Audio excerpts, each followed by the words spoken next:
আপন হয় পশ্চিম বাংলা এবং ত্রিপুরাতে। আসামেও বাংলা ভাষা দ্বিতীয়, ঝাড়খণ্ডেও বাংলা ভাষা দ্বিতীয়। 50 কোটির উপরে হিন্দি ভাষা, তারপরে যে ভাষার কথা বলে সেটা হচ্ছে বাংলা।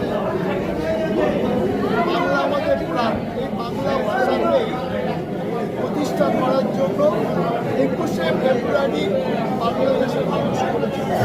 এই 21শে ফেব্রুয়ারিটাকেই আন্তর্জাতিক ভাষা দিবস হিসাবে পালিত হয়। সুতরাং বাংলা ভাষাকে এইভাবে চাইলেই ছুঁড়ে ফেলে দেওয়া যাবে না। বাংলা আমাদের প্রাণ। বাংলাতে জন্মেছেন রবীন্দ্রনাথ ঠাকুর, বাংলাতে জন্মেছেন সত্যজিৎ রায়, এই বাংলাতে নোবেল লরিয়েট অমর্ত্য সেন, অভিজিৎ সেন বললের তালিকা শেষ হবে না। বাংলা বাংলাতেই আছে, বাংলা আছে, বাংলা থাকবে। সুতরাং কাজী নজরুলের মতো মানুষ এই বাংলাতেই কবিতা লিখেছেন।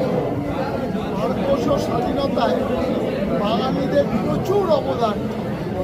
স্বাধীনতার ইতিহাস এইভাবে তাড়াতাড়ি মুছে ফেলা যাবে। Thank you.